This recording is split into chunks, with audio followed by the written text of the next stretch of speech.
Alors, bah, déjà pour présenter un peu, Dalla Costa, Federici, Fortunati, en Italie dans les années, fin des années 60, années 70, et notamment à Padoue, donc c'est des étudiantes, beaucoup de Toni Negri, qui, sont par ailleurs militantes dans Potere Alors, pour Operaio. les gens opérario ouvriers en italien. Ouais, pouvoir Pouvoir les aux donc ouvriers. les opéraïstes. Un peu en fait comme, Delphi, elle faisait avec, les trotskistes, ici quoi. Elle essayait de monter une théorie qui allait, permettre à la question des femmes d'a de revêtir une importance, dans les cercles révolutionnaires, d'extrême gauche.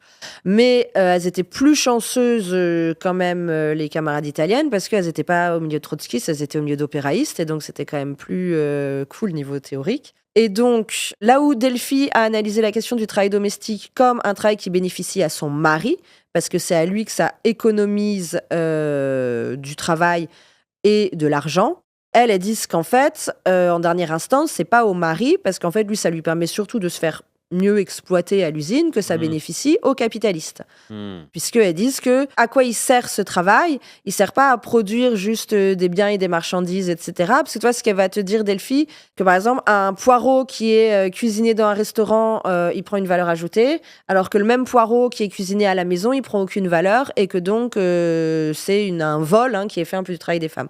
Elles, ce qu'elles vont te dire, c'est que les femmes, quand elles cuisinent un poireau, en fait, ce qu'elles produisent, c'est pas un poireau, c'est de la force de travail, puisque c'est le mec qui va manger le poireau.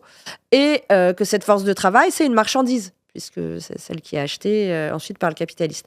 Et donc, elles-mêmes sont productrices de marchandises. Et là où ça change, c'est que donc il y avait quand même cette approche dans la gauche sur il y a seulement à l'usine qu'on est exploité, les femmes éventuellement sont opprimées.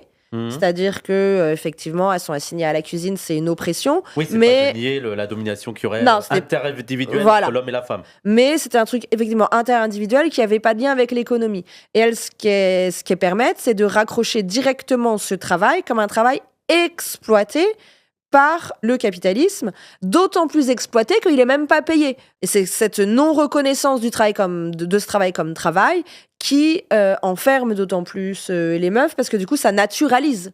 Ça naturalise les rôles, ça les assigne, alors qu'au contraire, dire que c'est un travail comme un autre travail dans le mode de production capitaliste, ça permet justement ce que Katie Weeks, dans un super bouquin qui n'a pas encore été traduit, The Problem with Work, parle d'un processus de désidentification. C'est-à-dire qu'à partir du moment où on reconnaît que être une femme, c'est un travail, bah du coup, ça nous permet de se dire que peut-être on n'en est pas une femme, en fait. Oui, d'accord. Oui, c'est une fonction qu'on remplit. Voilà. On est d'accord, ouais. Et donc, c'est émancipateur parce que finalement, tu te rends compte que c'est plus facile de refuser un travail que de refuser une identité que Oui. tu es censé être, Ouais, tu ouais. vois. Bah oui, ça renverse totalement la chose. Ouais. Mais en fait, moi, ça m'avait fait, ça m'avait renversé le cerveau et c'était en fait l'idée de, en fait, qu'est-ce que font les femmes? Elles entretiennent le principal outil du capitalisme, Ouais. qui est le travailleur. Ouais. Elles le mettent au monde, elles le nourrissent, elles le font grandir, elles le maintiennent en santé, elles font en sorte qu'il soit bien.